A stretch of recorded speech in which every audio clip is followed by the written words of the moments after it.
दोस्तों, तो अगला क्वेश्चन देखते हैं क्या बोला है इस पे। मेरे पास एक इंक्लाइन सरफेस है जिसमें एंगल ऑफ इंक्लिनेशन है 37 डिग्रीज। यहां पर मेरे पास एक ब्लॉक ए है, ऐसे एक बेसिकली कंटेनर टाइप, जिसके अंदर एक दूसरा ब्लॉक है बी। वो स्ट्रिंग के सहारे एक सी के साथ, तीसरा ब्लॉक सी के साथ कनेक्टेड है। C in turn is kept on a smooth horizontal surface. Incline और ए के बीच में जो हमारा फ्रिक्शन है, कोएफिशिएंट ऑफ फ्रिक्शन है, वो है मेरा 0.5, और जो हमारा ए और बी के बीच में जो हमारा फ्रिक्शन है हर सरफेस में, वो भी है हमारा कोएफिशिएंट ऑफ फ्रिक्शन है 0.5। तो हमें एक्सीलरेशन ऑफ ए निकालना है। And by the way, B loosely fits inside ए।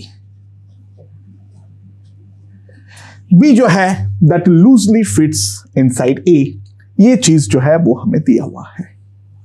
तो हम किस तरीके से करेंगे उसके बारे में समझते हैं, ठीक है। अच्छा, इसमें तीनों का फ्री बॉडी डायग्राम एक बार ड्रॉ करने का ट्राई करते हैं। सबसे पहले हम ए का फ्री बॉडी डायग्राम ड्रॉ करते हैं, ध्यान दो। तो ए का अगर हम फ्री बॉडी डायग्राम ड्रॉ करें तो क्या क्या फोर्सेस आएंगे। अगर ए के साथ ये वाला पुली को भी ले लो, अच्छा रहेगा, ठीक है। थोड़ा सा नीचे बना देते हैं इसमें, हाँ। तो ये ए के साथ हमारा पुली जो है उसको भी साथ में ले लिया। फोर्सेस बताओ क्या क्या होगा। ऑब्वियसली यहां पर एक टेंशन आएगा टी, और यहां पर भी एक टेंशन आएगा टी, लाइक दिस। अच्छा, बी ऐसे भागना चाहेगा तो बी जो है वो ए का लेफ्ट वाले सरफेस के साथ हमारा कनेक्शन रहेगा, ना कि राइट वाला। B is loosely fit inside A, मतलब लेफ्ट और राइट दोनों में से एक टाइम पे एक ही सरफेस के साथ हमारा कनेक्शन रहेगा। बी का लॉजिकल भागने का टेंडेंसी ऐसे होगा, स्विंग करके। तो लॉजिकली बी जिसके साथ हमारा कनेक्शन रखेगा ए का, वो हमारा होगा लेफ्ट मोस्ट सरफेस। तो बी के ऊपर ए जो है ऐसा फोर्स लगाएगा, तो बी इन टर्न ए के ऊपर इस डायरेक्शन पे एक नॉर्मल लगाएगा एन, ठीक है। अच्छा, एम जी को मैं दो कंपोनेंट पे रिजॉल्व करके दिखा दे रहा हूं। M g sine theta, like this. मैंने एम जी को पहले से दो कंपोनेंट पे दिखा दिया, एम जी कॉस थीटा। यहां पर एक नॉर्मल है N1। अच्छा, अब फ्रिक्शंस। अच्छा, बी ए के रेस्पेक्ट में डाउनवर्ड स्लाइड करने का टेंडेंसी रखेगा, ऑब्वियसली अपने वजन के कारण। तो बी के ऊपर लगेगा अपवर्ड फ्रिक्शन, तो ए के ऊपर पलट के जो लगेगा वो लगेगा डाउनवर्ड फ्रिक्शन। तो यहां पर हो जाएगा मेरे पास म्यू एन, क्योंकि यहां पर तो हमारा काइनेटिक फ्रिक्शन है। और यहां पर जो N1 है, ए तो हमारा नीचे भाग रहा है, तो इस डायरेक्शन पे होगा म्यू N1, और ए का एक्सीलरेशन उसके कारण है मान लो A1। तो ये हमारा ए का फ्री बॉडी डायग्राम ड्रॉ हो गया। अच्छा, बी का फ्री बॉडी डायग्राम क्या होगा। बी का चलो फ्री बॉडी डायग्राम ड्रॉ करते हैं। अच्छा, यहां पर लग रहा है टेंशन टी इस हाइट के कारण, ठीक है। अच्छा, उसके बाद फोर्सेस जल्दी से। एक तो हमारा यहां पर आ जाएगा again m g cos theta, ठीक है। इस डायरेक्शन पे आ जाएगा m g sine theta, right. अच्छा, नॉर्मल जो लगेगा उसके ऊपर एक इस डायरेक्शन पे लगेगा, और फ्रिक्शन जो है वो इसके ऊपर तो इस तरफ लगेगा म्यू एन, ठीक है। These are all the forces, इसके अलावा तो कोई फोर्स नहीं लग रहा है। अच्छा, ए के साथ मूव कर रहा है इस कारण पे, इसका इस डायरेक्शन में एक एक्सीलरेशन होगा A1, और ए के रेस्पेक्ट में बी परपेंडिकुलरली मूव करेगा, तो यहां पर एक एक्सीलरेशन डाउनवर्ड मैंने मान लिया A2। सबसे सिंपल है। सी का फ्री बॉडी डायग्राम कुछ नहीं है इस पर, क्योंकि सी हमारा स्मूथ सरफेस पे रखा हुआ है, तो उसका वर्टिकल लिखना तो बेवकूफी है।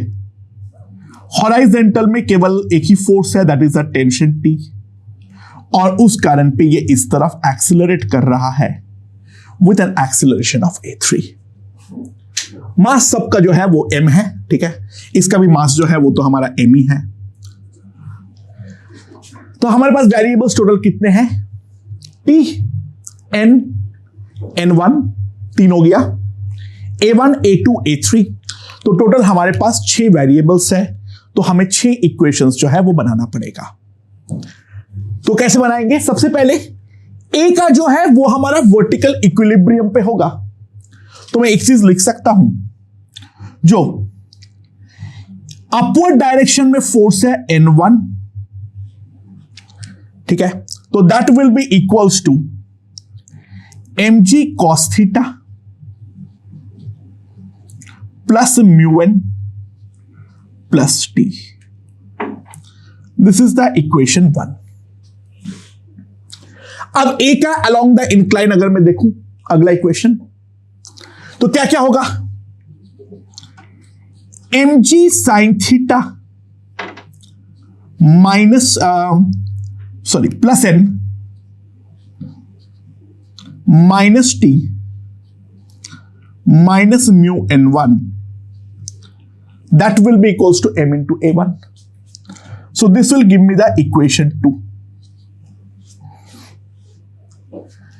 After that b का along the incline अगर मैं देखूं तो क्या आएगा? mg sin theta minus n, that will be equals to m into a1.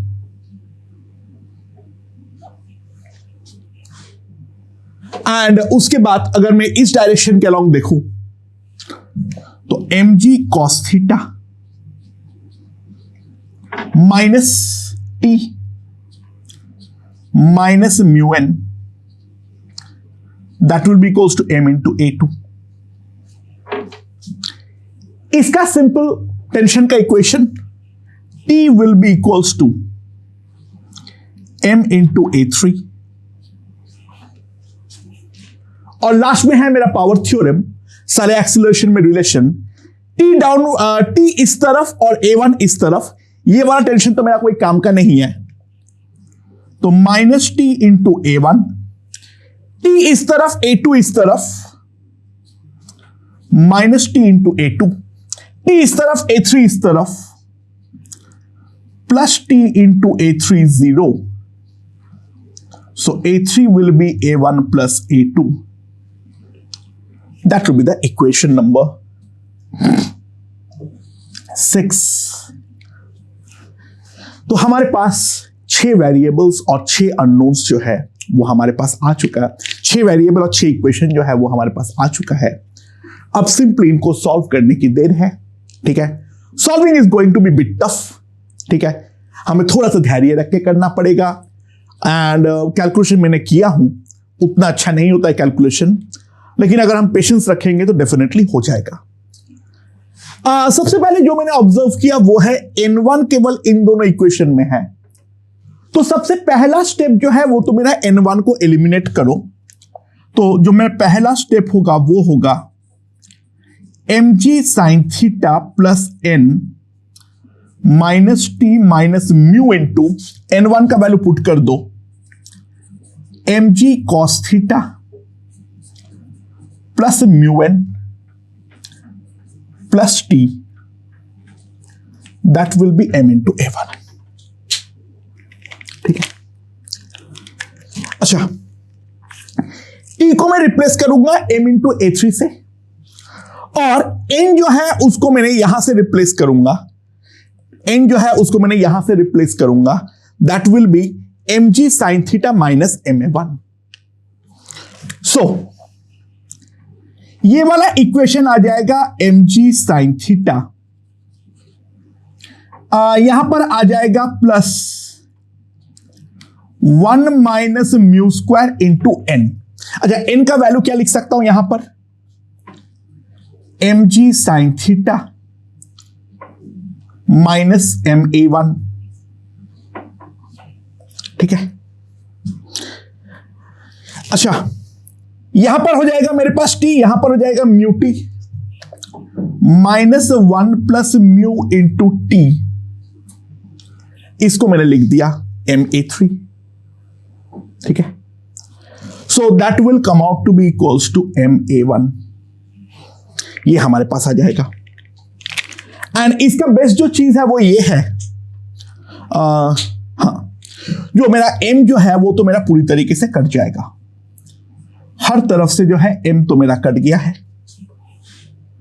तो यहां पर मेरे पास क्या, मैंने कहीं पर कुछ गलती किया हूं, कहीं पर एक लिखने में गलती किया हूं, हाँ sorry, minus mu g cos theta नहीं लिखा, वहां पर भी म्यू एम जी होता तो M तो मेरा जो कट जाएगा वहां पर, हाँ, मैंने ये वाला टर्म लिखना भूल गया था, ठीक है। सो मेरे पास जो यहां पर इक्वेशन आएगा सबसे पहले वो है, ध्यान देना, जी साइन थीटा इंटू क्या आ जाएगा, 2 माइनस म्यू स्क्वायर, ठीक है।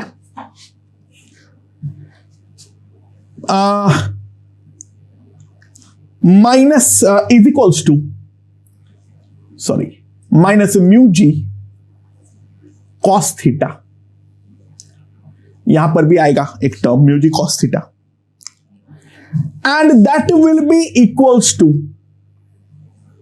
1 प्लस म्यू इंटू A3, ये मेरा फर्स्ट टर्म होगा, ये तो यहां पर आ जाएगा, और A1 में मेरे पास क्या आ जाएगा, plus 2 minus mu square into A1, ये मेरे पास दूसरा इक्वेशन जो है वो आ जाएगा, ठीक है, राइट। अब सबका वैल्यूज पुट कर दो। साइन थीटा जो है वो है मेरा 3/5, म्यू जो है वो है मेरा 1.2 यानी 0.5, यानी ये हो जाएगा 1/4, तो 6 इंटू 7/4 माइनस जी कॉस थीटा हमारे पास 8 हो जाएगा, तो ये हो जाएगा -4, that will B 3/2 A3 plus 7/4 into A1, ये हमारे पास इक्वेशन आ जाएगा। अच्छा, ये मेरे पास कितना हो जाएगा, दिस इज 3, दिस इज 2, तो मेरे पास हो जाएगा 21/2, 21/2 -4 कितना हो जाएगा मेरे पास, 21/2 -4, तो ये मेरे पास आ जाएगा 13/2, ठीक है। So that will be equals to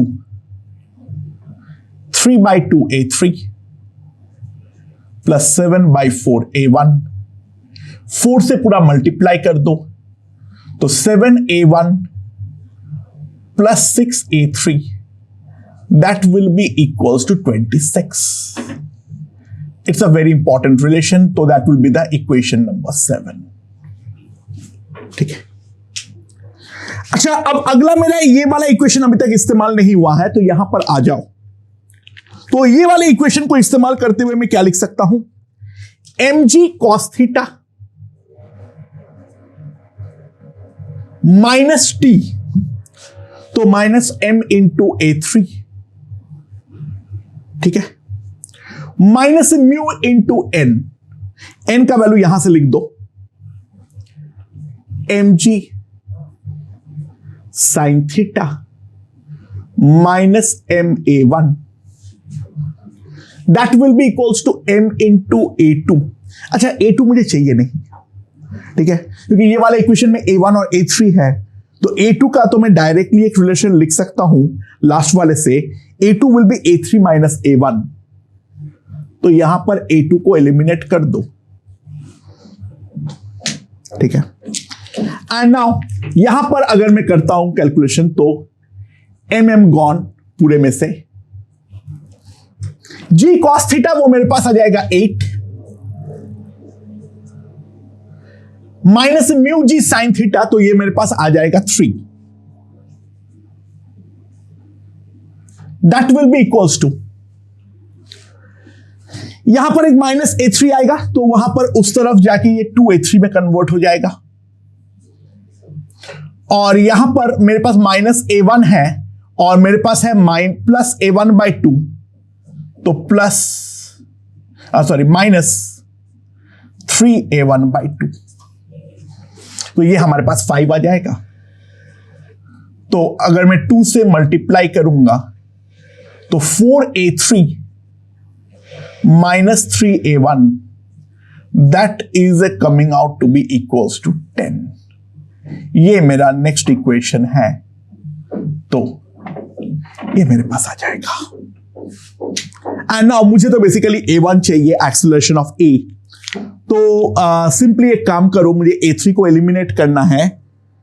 इस वाले इक्वेशन को इनटू 2 कर दो और इस वाले इक्वेशन को इनटू 3 कर दो और फिर दोनों को सब्सट्रैक्ट कर दो।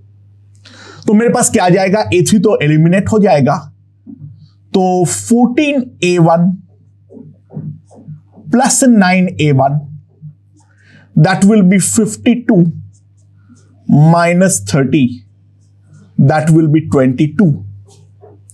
तो मेरे पास a1 जो आ जाएगा यानी acceleration of a that will simply come out to be 22/23 metre per second square.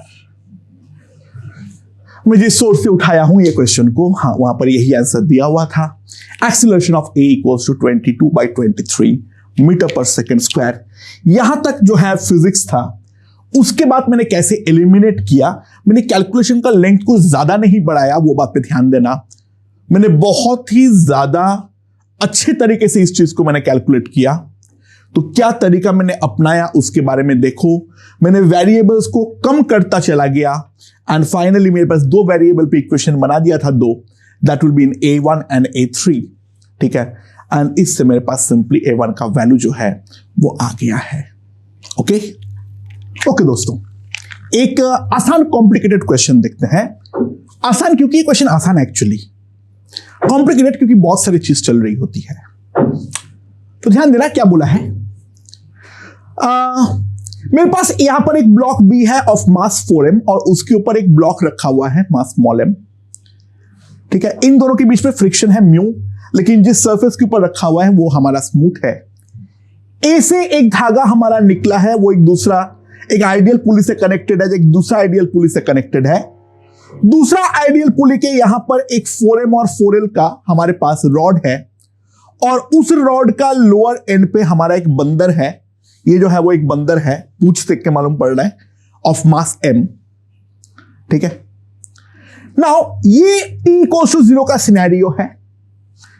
ए का जो लेफ्ट एज है और बी का जो लेफ्ट एज है वो हमारा सेम लेवल पर है। बी अब यहां पर ऊपर पकड़ के चलना चालू कर रहा है इस धागे को। जो हमारा बंदर का एक्सेलरेशन है वो विथ रिस्पेक्ट टू ग्राउंड हमेशा अपवर्ड डायरेक्शन में 2 मीटर पर सेकेंड स्क्वायर अगर है।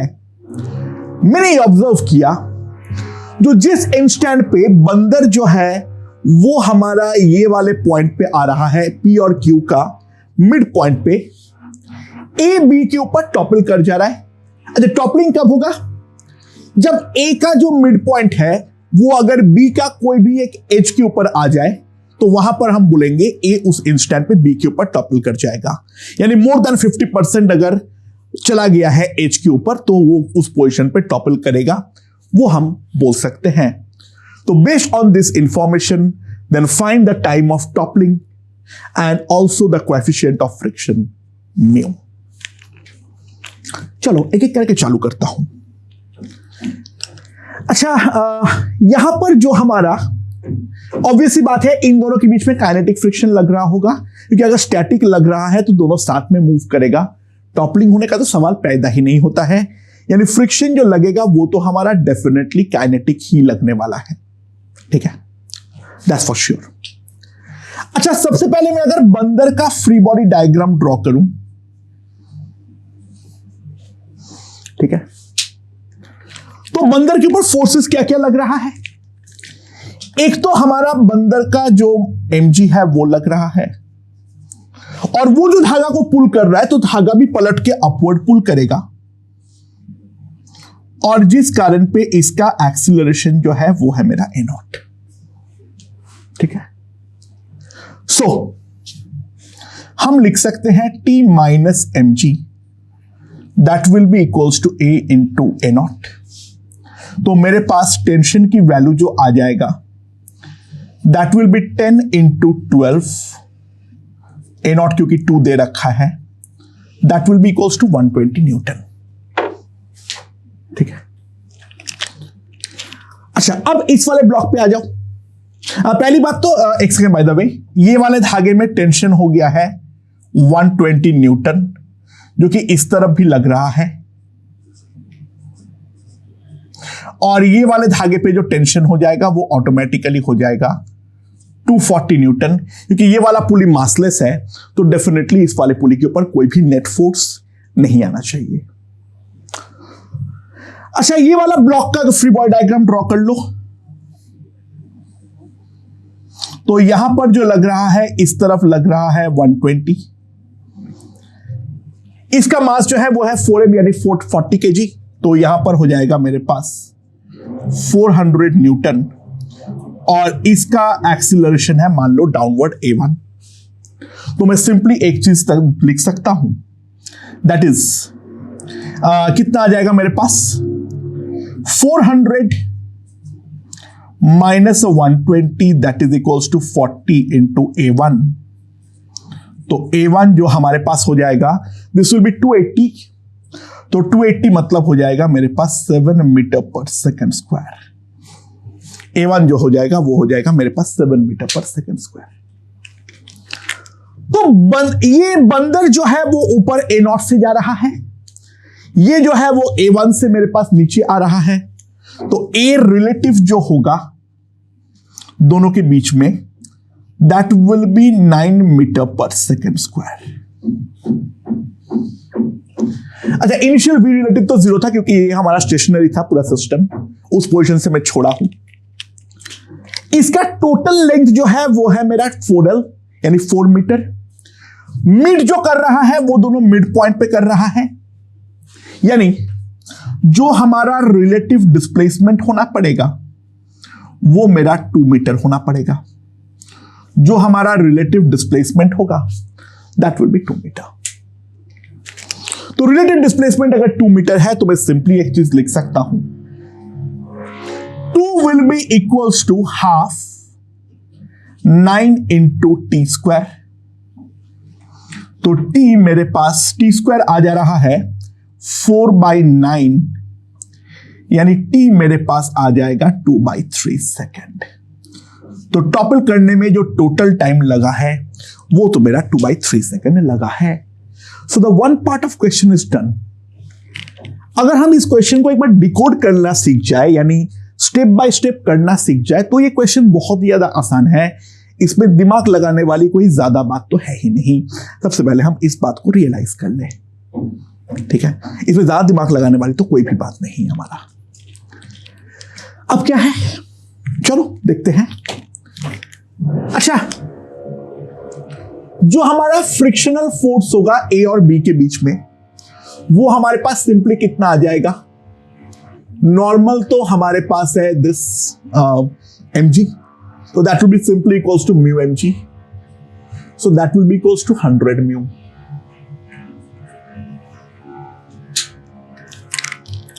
so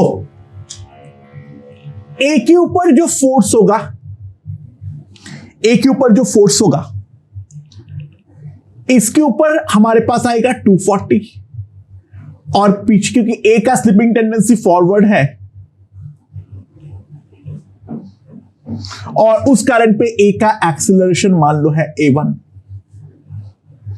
तो मैं सिंपली लिख सकता हूं जो 10a1 will be equals to 240 minus 100 mu, तो a1 will be 24 minus 10 mu.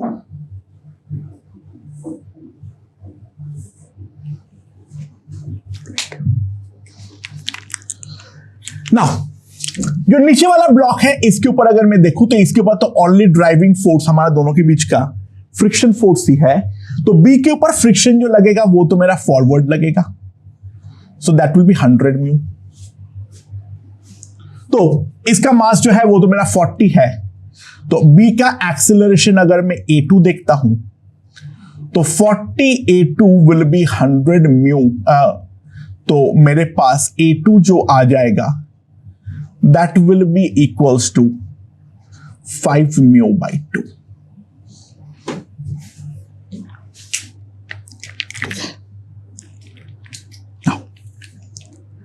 So A relative कितना आ जाएगा?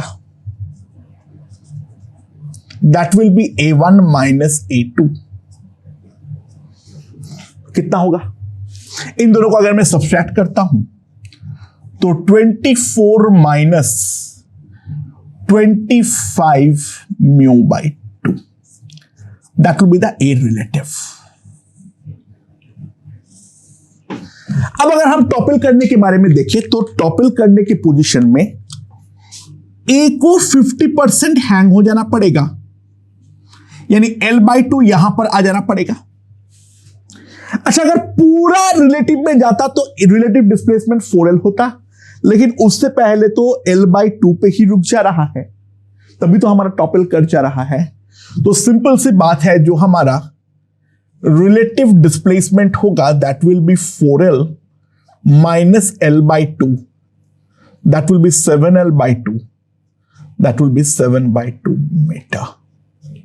ये हमारा S रिलेटिव है, ठीक है। और टाइम जो लग रहा है उस पे है 2/3 सेकेंड। तो सिंपल सी बात है, हम एक चीज लिख सकते हैं, 7/2 will be equals to half A relative into T square, 4/9। So यहां पर मेरे पास क्या आ जाएगा? A रिलेटिव की जो वैल्यू होगा दैट विल बी 63/4।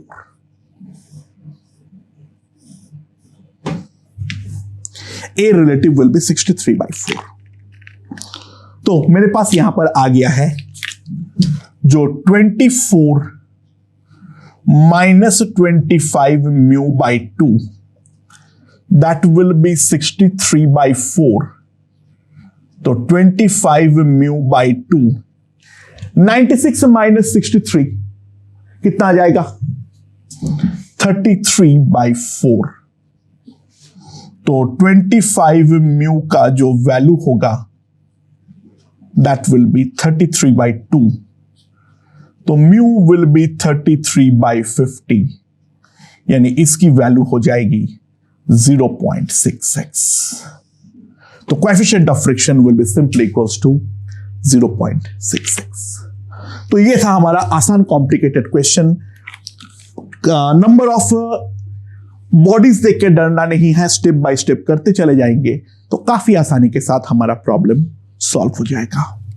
ओके दोस्तों, so look at this situation. यहां पर मेरे पास एक मास है कैपिटल M, उसके ऊपर ऐसे धागे के साथ कनेक्टेड दो मासेस है M1 एंड M2। M1 जो है वो है मेरा 20 kg का, M2 जो है वो है मेरा 5 kg का, और कैपिटल M है मेरा 50 kg का। ग्राउंड और M के बीच में कोई फ्रिक्शन हमारा नहीं है। M1 और ग्राउंड के बीच में और M2 और कैपिटल M के बीच में फ्रिक्शन है। कोएफिशिएंट ऑफ स्टैटिक फ्रिक्शन है 0.3, और यहां पर भी 0.3 है, और काइनेटिक फ्रिक्शन यहां पर भी 0.2 है, और यहां पर भी मेरा 0.2 है। M के ऊपर एक मेरा फोर्स लगना चालू हो रहा है that is equals to 5T newton, ठीक है। तो सवाल यह है, find the time when the relative motion between M2 and capital M starts. Find the acceleration of M2 and find the acceleration of capital M at t equals to 4 seconds. Find the maximum friction force acting on M1 and find the acceleration of M1 and M2 at t equals to 5 seconds. So these are the questions. ठीक है। अच्छा, यहां पर अगर मैं देखूं, यहां का लिमिटिंग फ्रिक्शन है FL1, और यहां का लिमिटिंग फ्रिक्शन को अगर मैं FL2 बोलता हूं तो FL1 जो है that will be simply 20 into 10 into 0.3। तो कितना हो जाएगा मेरे पास? 260 न्यूटन। और FL2 जो है that will be simply 5 into 10 into 0.3. So that will be equals to 15 Newton. अच्छा, और काइनेटिक फ्रिक्शन अगर लगा इसके ऊपर, कभी पता नहीं लगेगा या नहीं,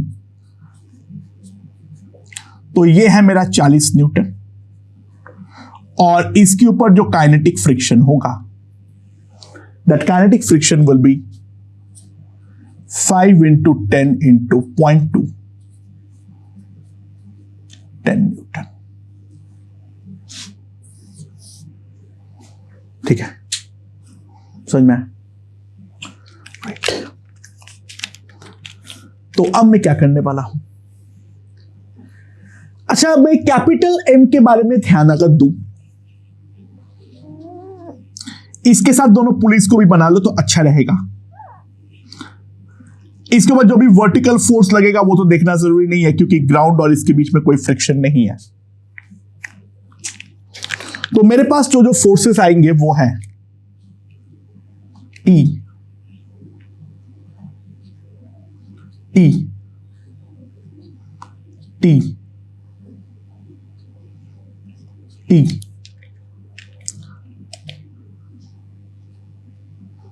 यहां पर लगेगा 5T। अच्छा, कैपिटल M इसके रिस्पेक्ट में आगे बढ़ना चाह रहा है, और यहां पर तो फ्रिक्शनल फोर्स F यहां पर लगेगा। अच्छा, दोनों टेंशन जो है वो हमारा कैंसिल आउट करेगा। तो ध्यान देना, to move 5T must be greater than or equals to FL2, the limiting friction। तो सिंपल सी बात है, 5T must be greater than or equals to 15. T must be greater than or equals to 3 second. T जो होना चाहिए वो हमारा 3 second से ज्यादा होना चाहिए। तो दे capital M starts sliding with respect to M2।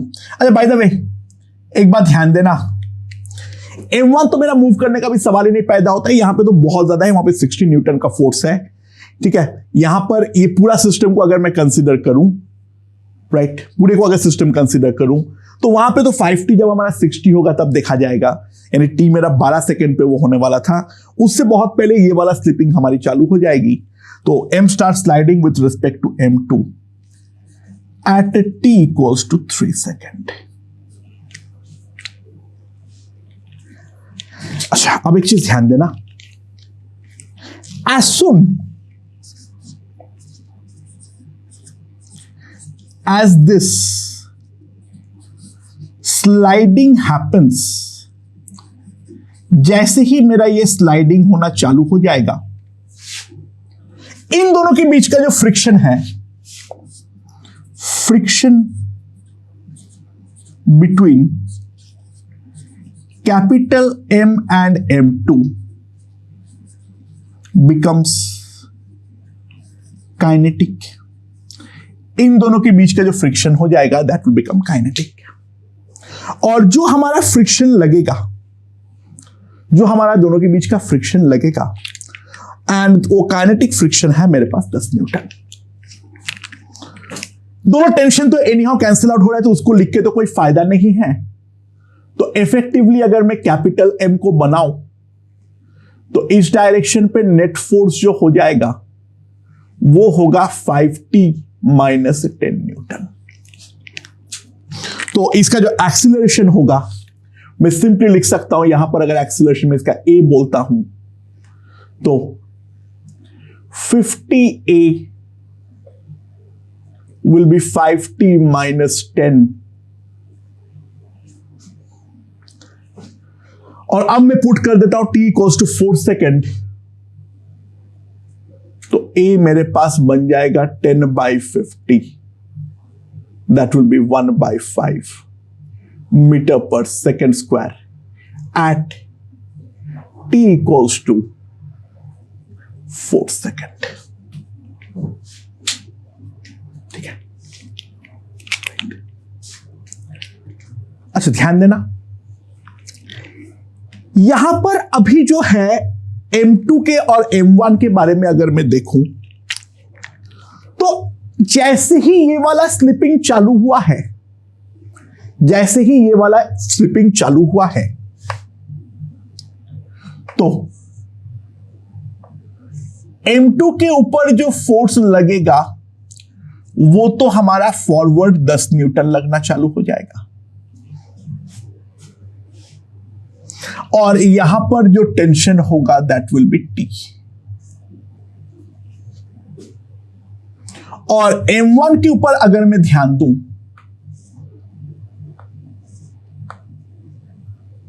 इसके ऊपर T लगेगा, इसके ऊपर लगेगा फ्रिक्शन फोर्स। ठीक है, अच्छा एक इंपॉर्टेंट बात, अगर M1 का एक्सीलरेशन में मान लेता हूं A1 इस तरफ है और M2 का एक्सीलरेशन में मान लेता हूं इस तरफ है, तो ऑब्वियस सी बात है पावर थ्योरम लगाते हुए मैं एक चीज लिख सकता हूं, A1 will B A2। Obviously M1 मेरा राइट की तरफ ही मूव कर सकता है, तो M2 को भी राइट की तरफ ही मूव करना पड़ेगा। तो एक बात तो निश्चित है, T लेस देन 10 न्यूटन।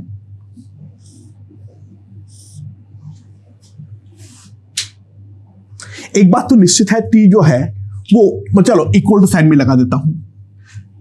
ठीक है, अगर एक्सेलरेशन 0 है तो फिर 10 न्यूटन होगा, अदरवाइज जो भी है 10 न्यूटन से तो कम है। बट अगर टेंशन 10 न्यूटन से कम है, वो हमारा 60 न्यूटन को पार करने का सवाल तो किसी भी हालात पर पैदा होता ही नहीं है। तो ऑब्वियस सी बात है M1 कैन नेवर मूव। तो सिंपल सी बात है, A1 will be equals to A2 will be equals to 0 for all time T। किसी भी हालत पे ये मूव करते हुए आगे निकल जाएगा, लेकिन M1 और M2 जो है वो हमारा ग्राउंड के रेस्पेक्ट पे मूव नहीं करेगा। सो फोर्थ वाला पार्ट तो हमारे पास तुरंत हो गया है।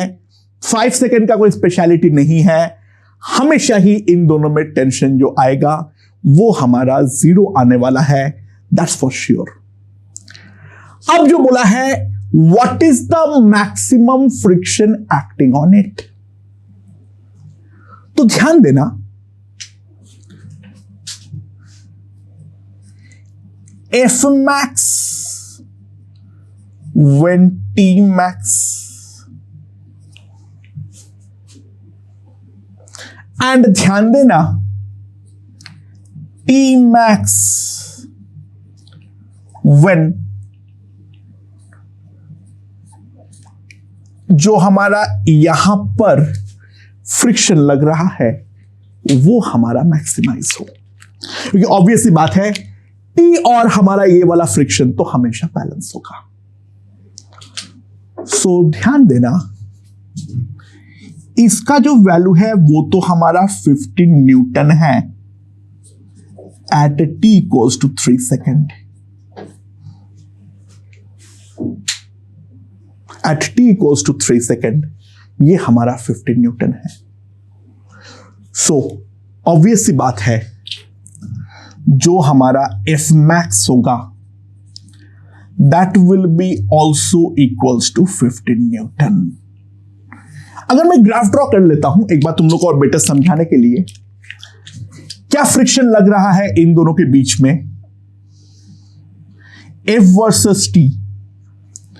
ध्यान देना जैसे जैसे मैं 5T मूव करूंगा तो यहां पर भी फ्रिक्शन का वैल्यू 5T हो जाएगा, और ये बढ़ते बढ़ते बढ़ते बढ़ते T इक्वल्स टू 3 सेकेंड पर हमारा क्या हो जाएगा 15 न्यूटन। ठीक है, ध्यान देना एक चीज, जो इस पॉइंट का फ्रिक्शन होगा वही इस पॉइंट का फ्रिक्शन होगा, क्योंकि ये भी हमारा इक्विलिब्रियम में है। ये वाला फ्रिक्शन फोर्स और टेंशन इक्वल, और टेंशन और यहां का फ्रिक्शन फोर्स इक्वल। तो जो यहां पे फ्रिक्शन लग रहा है वही फ्रिक्शन यहां पर भी लगेगा। तो यहां पर जैसे जैसे मैं टी को बढ़ाता जाऊंगा ये फोर्स और फ्रिक्शन हमारा इक्वल होगा बिफोर स्लिपिंग। तो 15 न्यूटन तक पहले वो इंक्रीज करेगा, और टी को 3 सेकेंड पर अचानक से यहां पर फ्रिक्शन स्टैटिक से काइनेटिक में कन्वर्ट होगा, and due to the different value of mu s and mu k we are going to get a sudden jump, and after that इसका जो फ्रिक्शन होगा वो हमारा 10 न्यूटन पर कांस्टेंट हो जाएगा। तो 3 सेकेंड पर अचानक से यहां पे जो फोर्स है वो हमारा काइनेटिक में कन्वर्ट होने के कारण 10 न्यूटन पे आ गया है, and for that this body will also have a friction equals to 10 newton. तो मैक्सिमम लगेगा जस्ट स्लिपिंग होने के पहले, and the value of that is equals to 15 newton. Okay दोस्तों, तो यहां पर देखते हैं क्या है। मेरे पास एक रॉड है, होमोजेनियस रॉड है ऑफ मास m। वो एक इंक्लाइन के ऊपर है। ये वाले इंक्लाइन पे एक पार्ट जो है वो हमारा रफ है, और बाकी जो दूसरा पार्ट है वो हमारा स्मूथ है। ठीक है, जो रफ पार्ट का है कोएफिशिएंट ऑफ फ्रिक्शन है वो हमारा म्यू है, and mu less than tan theta है। तो मैं कोई भी मास को रखूंगा वो तो डेफिनेटली हमारा स्लाइड करते हुए आ जाएगा सामने, एंड इवेंचुअली ये स्मूथ पार्ट पे आएगा और पूरा ऐसे इस तरीके से निकल जाएगा। तो पूछा है जो ये पूरा स्लाइडिंग के दौरान हमारा ये वाला रॉड के अंदर मैक्सिमम टेंशन कब डेवलप होगा। अच्छा, सबसे पहले try to realise if bar is completely on rough oblique smooth part, then no tension will be developed। तो इन दैट केस कोई भी टाइप का टेंशन जो है वो तो हमारा डेवलप नहीं होने वाला है। अगर बार हमारा कंप्लीटली रफ या फिर स्मूथ पार्ट पे होगा तो इन दैट केस कोई टेंशन डेवलप होने का सवाल ही नहीं पैदा होता है, क्योंकि हर पार्ट का एग्जैक्टली सेम स्लाइडिंग टेंडेंसी है। कोई भी डीएम टुकड़ा काटो उसके लिए होगा DMG sine theta mu DMG cos theta. ठीक है, सब्सट्रैक्ट होगा, और हर पार्ट का एग्जैक्ट सेम काइनेमेटिक इक्वेशन बनेगा। तो रॉड का हर पार्ट जो है सेम एक्सीलरेशन से जाने का कोशिश कर रहा है, और वही रॉड का ओवरऑल एक्सीलरेशन होगा for the rough, and for the smooth part पूरा चीज जो है वो मेरा जी साइन थीटा से आगे बढ़ रहा है। तो यहां पर तो कोई सवाल ही नहीं पैदा होता है, हर टुकड़े का जो हमारा वेट है वही हमारा उस एक्सीलरेशन को प्रोवाइड करते जा रहा है। तो पूरा रॉड अगर कंप्लीटली रफ या कंप्लीटली स्मूथ पे हो फिर तो किसी भी प्रकार का कोई टेंशन डेवलप नहीं होगा। Tension develops during transition. Tension जो हमारा डेवलप होगा वो तो हमारा ट्रांजिशन के दौरान ही डेवलप होने वाला है। सबसे पहले हम इस बात को रियलाइज करें। अच्छा, तो यहां पर क्या होगा हमारे पास, तो अगर हम ध्यान दें, मान लो total length equals to L, तो mass per unit length will be lambda, that will be equals to m/l। और कोई एक इंस्टेंट पे x लेंथ ऑन रफ जो हमारा x लेंथ है वो हमारा केवल और केवल रफ पार्ट के ऊपर है, बाकी जो है वो हमारा स्मूथ पार्ट के ऊपर है। यानी ध्यान दो, इस चीज को मैं थोड़ा बड़ा करके ड्रॉ कर रहा हूं, तो ये वाला पार्ट जो है वो मेरा रफ के ऊपर है। This is the part x and this will B L minus x।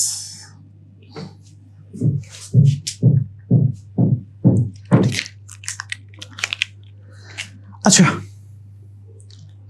तो यहां पर अगर मैं ध्यान दूं, इसके ऊपर जो टोटल फोर्स ग्रेविटेशनल पुल के लिए लगेगा वो तो हमारे पास सिंपली आ जाएगा mg इंटू साइन थीटा। वो बात तो फिक्स है, बट ये वाले पार्ट पे मेरे पास एक फ्रिक्शनल फोर्स जो लगेगा वो ध्यान देना केवल इतने पार्ट ऑफ मास के लिए ही तो लगेगा।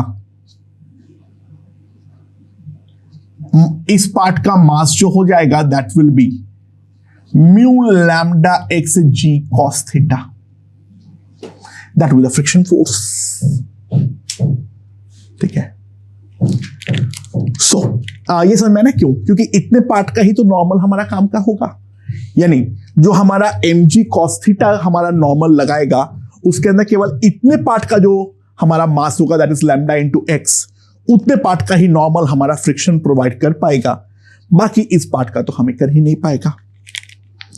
सो मेरे पास सिंपली जो एक्सीलरेशन है a, that will be mu lambda x g cos theta minus m को लिख दे रहा हूं lambda L g sine theta divided by lambda L.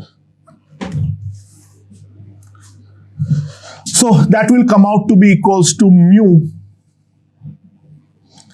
x by L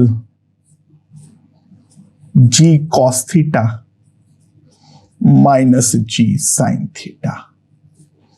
ये हमारे पास एक्सीलरेशन आ जाएगा। बट अब एक चीज को रियलाइज करो, तो अगर मान लो ये रफ पार्ट नहीं होता तो इतना पार्ट ऑफ मास जो है वो तो हमारा g sin थीटा से ही आगे बढ़ना चाहेगा अनहिंडर्ड। यानी इतने पार्ट का जो वेट वाला चीज है वो उसको g sin थीटा का एक्सीलरेशन देना चाहेगा, बट जो दे पा रहा है वो तो सॉरी मैंने यहां पे उल्टा लिख दिया, सॉरी पता नहीं क्यों लिखा मैंने ऐसे, सॉरी। सो हाँ ठीक है, भावना को समझो, सॉरी। बट जो एक्सीलरेशन आ रहा है वो डेफिनेटली जी साइन थीटा से कम आ रहा है, और जी साइन थीटा से कम आने के कारण ये वाला पार्ट के ऊपर अगर मैं एनालाइज करूं तो ऑब्वियसली मेरे पास एक टेंसाइल फोर्स जो हमारा है वो लग रहा है, जो इस चीज को रोक रहा है, वो मेरे पास है टेंशन 2। तो यहीं पर तो हमारा मैक्सिमम टेंशन आएगा, यहीं पर तो हमारा मैक्सिमम टेंशन आएगा। तो मैं सिंपली एक चीज लिख सकता हूं, जो ये वाले पार्ट का मास यानी lambda L minus x g into a, sorry lambda L minus x into a mass into acceleration will be equals to lambda L minus xg sin theta minus t. And so जो मेरे पास tension आ जाएगा T, lambda L minus x g sin theta minus a, and that will come out to be equals to g sin theta minus a करूंगा वो तो cut गया, mu lambda by L g cos theta x into L minus x। And ध्यान देना इसको हमें maximise करना है, that is pretty simple, x plus L minus x by 2 is greater than or equals to, so x into L minus x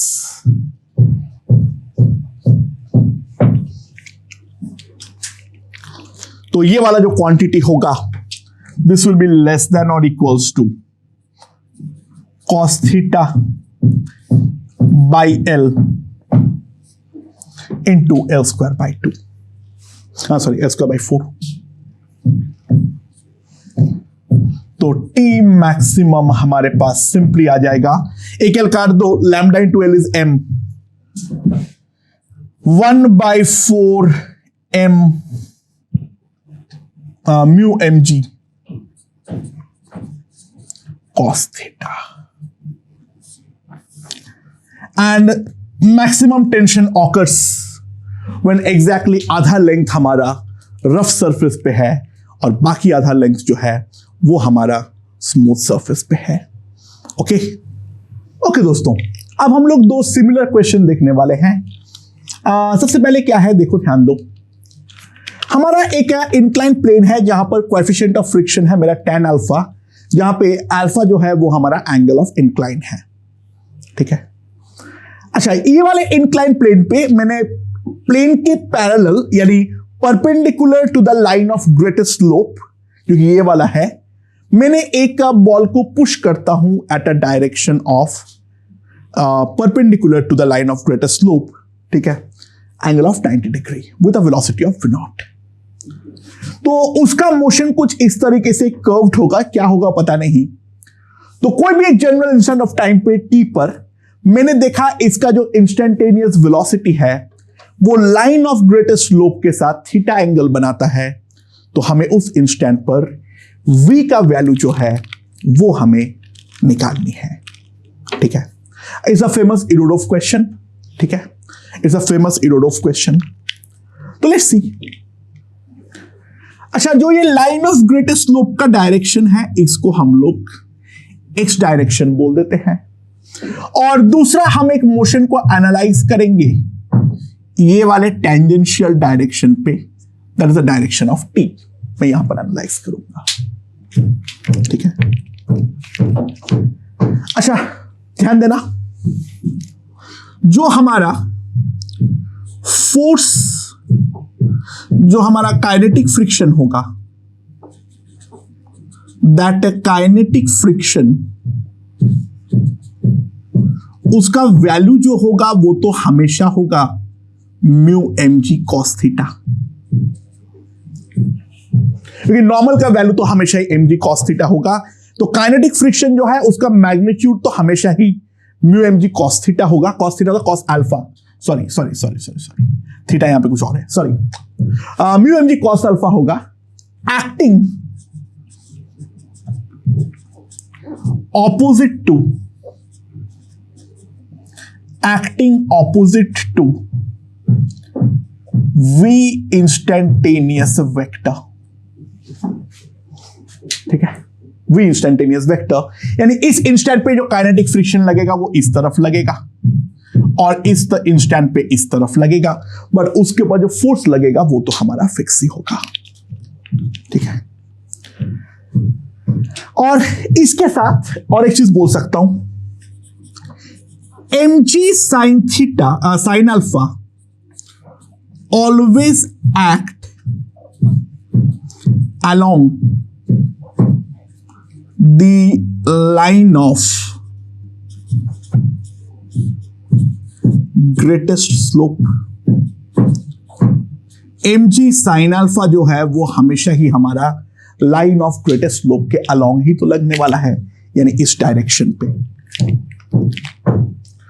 तो ये अगर मेरा लाइन ऑफ ग्रेटेस्ट स्लोप है, मैं बॉडी के ऊपर अगर फोर्स एनालाइज करूं तो ये वाला डायरेक्शन पे लग रहा है mg sin अल्फा और इस तरफ लग रहा है म्यू mg cos अल्फा। यहां पे ये वाला एंगल जो है वो मेरा थीटा है किसी भी इंस्टेंट पे। सो अगर मैं ये वाला x के अलोंग बात करूं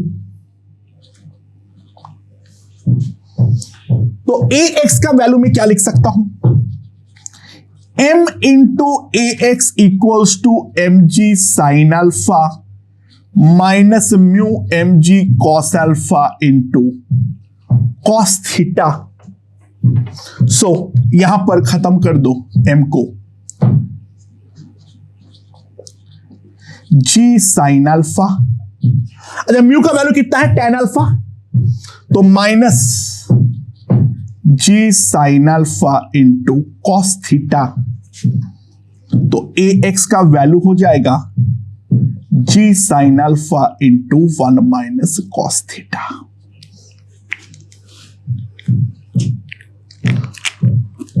और वहीं पे उसका दूसरा एनालिसिस इसका टेंजेंशियल डायरेक्शन में करता हूं। ठीक है, सेम ही बात है, बस एक बार दो अलग अलग, ये मेरा x डायरेक्शन है और ये मेरा t डायरेक्शन है। तो टेंजेंशियल डायरेक्शन में अगर मैं बात करूंगा तो यहां पर लग जा रहा है म्यू mg cos अल्फा, और इस डायरेक्शन पे मेरा लगेगा क्या, mg sine alpha cos theta. तो टेंजेंशियल डायरेक्शन में जो रिटार्डेशन होगा वो तो हमारा इस डायरेक्शन पे होगा। टेंजेंशियल रिटार्ड कर रहा है, that's for sure, that's definite. ठीक है, तभी तो स्पीड हमारा इवेंचुअली धीरे धीरे धीरे धीरे जो भी हो रहा है, मतलब टेंजेंशियली मान लो ये रिटार्ड कर रहा है। ठीक है, सो m into eighty that will be equals to mu mg cos alpha minus mg sin alpha into cos theta. So तो मेरे पास कितना आ जाएगा, म्यू का वैल्यू पुट कर दो, g sin alpha into 1 minus cos theta, and इसी का वैल्यू तो हमारा ax भी है। तो x के अलोंग एक्सीलरेशन और टेंजेंशियल रिटार्डेशन दोनों का वैल्यू हमारे पास इक्वल आ चुका है। तो 80 integral 80 dt will be integral ax and dt from 0 to time t, from 0 to time t। अच्छा, इंटीग्रल 80 dt जितने से हमारा स्पीड टेंजेंशियल डायरेक्शन में कम हुआ है, टेंजेंशियल डायरेक्शन में इनिशियल स्पीड था v नॉट, बाद में हुआ है हमारा v। टेंजेंशियल मतलब स्पीड के अलोंग में वो मेरा एक रोटेटिंग रेफरेंस फ्रेम है, तो ऑब्वियस सी बात है यहां पर जो मेरा वैल्यू आ जाएगा वो मेरे पास कितना आ जाएगा, this will be simply equals to v naught minus v, जितने से हमारा स्पीड कम हुआ है। अरे मैंने 80 को पहले ही इस डायरेक्शन में ले लिया हूं, तो यहां पे पॉजिटिव वैल्यू पुट करूंगा मैं। ठीक है, और x के अलोंग जो है हमारा एक्सीलरेट किया है, x के अलोंग इनिशियल वेलोसिटी 0 था और बाद में ये कन्वर्ट हो गया है v cos थीटा में। तो total integral ax dt from 0 to t will be the net change in velocity along x, and that will be simply v cos theta। तो हम लिख सकते हैं जो v आएगा that will be v naught divided by 1 plus cos theta। So that was the Irodov question जो हम directly देख सकते हैं। ओके, इसी क्वेश्चन का एक दूसरा फॉर्म जो है वो हमारा पाथफाइंडर में दिया हुआ था। वो वाले क्वेश्चन को मैंने इसी के साथ लिंक कर रहा हूं। देखो, suppose mu is greater than tan alpha, suppose mu is greater than tan alpha. ठीक है, इनिशियल मैंने वी नॉट ऐसे परपेंडिकुलर डायरेक्शन पे फेंका। अच्छा, कोई और डायरेक्शन में फेंकोगे तो भी कोई फर्क नहीं पड़ता है, ठीक है ना।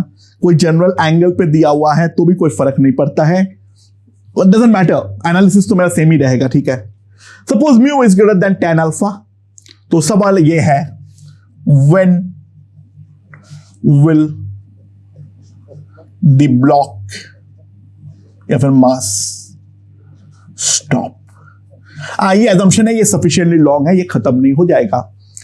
और एक बार स्टॉप होने के बाद क्योंकि म्यू हमारा tan अल्फा से ज्यादा है, तो इस कारण पे हमारा यहां पे जो मोशन होगा उस वाले मोशन पे, एक बात को समझो, एक बार स्टॉप हो जाने के बाद वहीं पे वो रुक जाएगा, आगे कोई भी टाइप का मोशन हमारा नहीं होने वाला है।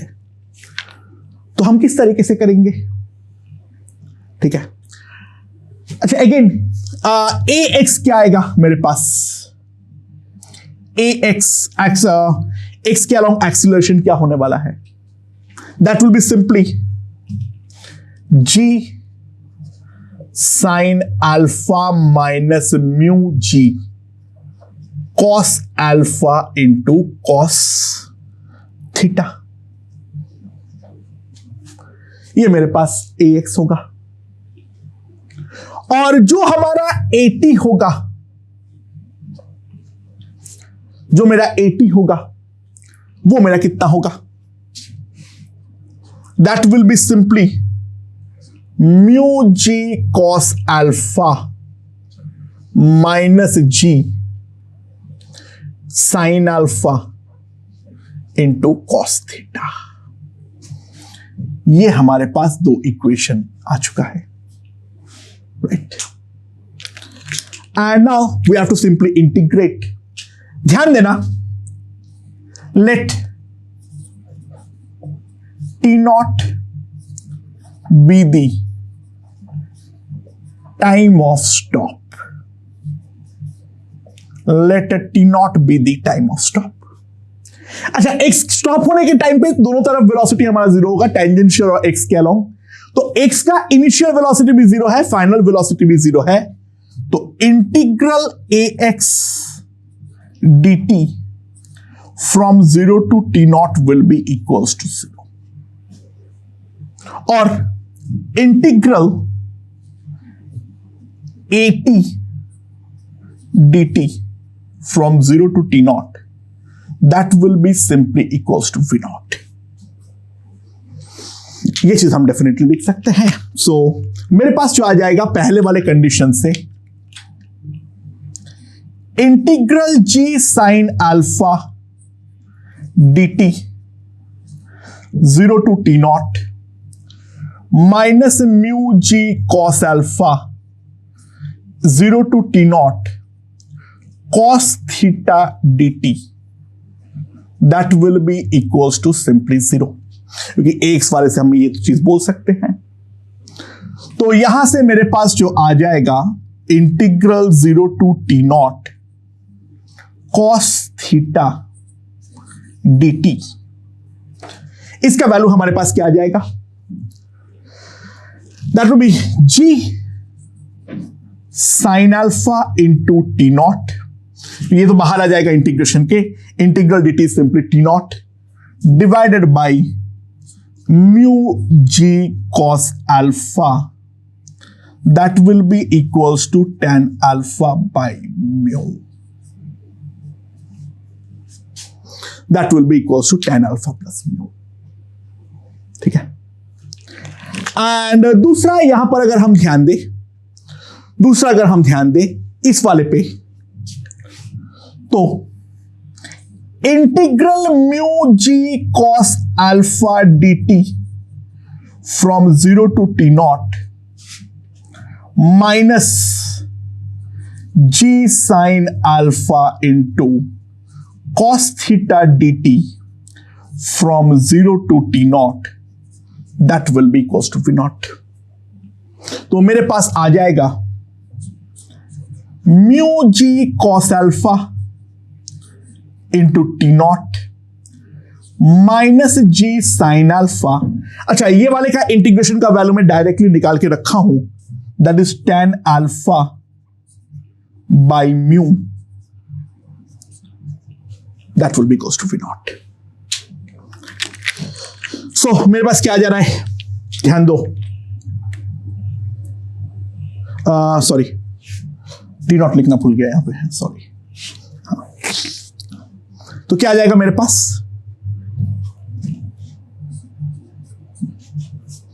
T not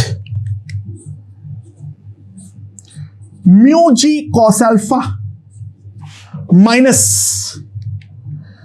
ji sine square alpha by mu cos alpha, that will be equals to V naught. So what I can write is T naught will be equals to mu V naught cos alpha, ठीक है, divided by G into mu square cos square alpha minus sin square alpha. So that is the time of stop. Obviously mu हमारा tan alpha से बड़ा है, तो ये वाला quantity sin square alpha से बड़ा होगा. We are going to get a finite time.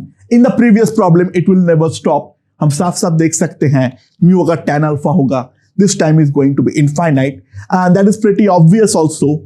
करते करते करते करते धीरे धीरे धीरे धीरे जो हमारा ये वाला है थीटा हमारा घटते घटते घटते घटते 0 डिग्री में कन्वर्ट होगा, क्योंकि एक्स हमारा अनबाउंडेड तरीके से बढ़ेगा और जो हमारा बाकी y के अलोंग मोशन है वो हमारा खत्म होता जाएगा, वेलोसिटी जो भी होगा वो खत्म होता जाएगा, तो ये अनबाउंडेड तरीके से बढ़ेगा. तो कोई टर्मिनल वेलोसिटी पूछ सकता है ये वाले पिछले वाले क्वेश्चन में, v इंफिनिटी पे theta will be approximately 0 degree, तो v infinity will be v not by 2. जो हमारा फाइनल वेलोसिटी होगा वो हमारा v नॉट बाई 2 आएगा जब थीटा हमारा 0 डिग्री बन जाएगा. ठीक है, अच्छा खैर वहां पे in that case we are going to get a finite time of stop. तो दोनों क्वेश्चन सिमिलर है, मेथड हमारा सेम ही है. ठीक है, this is a question regarding Irodov, that's a famous question, हर किताब में अब वो देखने को मिलता है. This is the Pathfinder question. हाँ उन्होंने ठीक है ये परपेंडिकुलरली के बदले कुछ और एक डायरेक्शन पे फेंका था, बट वो केवल कैलकुलेशन का कॉम्प्लेक्सिटी को ही बढ़ाएगा, उससे कोई फर्क नहीं पड़ेगा. अगर तुम 90 के बदले और कोई एंगल पे फेंकते, मान लो फाई एंगल पे फेंकते, तो इनिशियल एक्स के अलोंग वेलोसिटी को वी नॉट कॉस फाई लेता, तो रेदर देन 0 उसको मैं वी नॉट कॉस फाई लिख देता, बट बात तो सेम ही रहता, कोई डिफरेंस डेफिनेटली नहीं पड़ता. बाकी एनालिसिस जो है वो एग्जैक्टली सिमिलर है. वहां पर मेरे पास टाइम ऑफ स्टॉप जो है वो आ चुका है. तो इंक्लाइन प्लेन और कंस्ट्रेंट मोशन के रिगार्डिंग जो मुझे क्वेश्चंस करवाना था वो मैं एक बेसिक लेवल पे पूरा का पूरा खत्म कर चुका हूं. ओके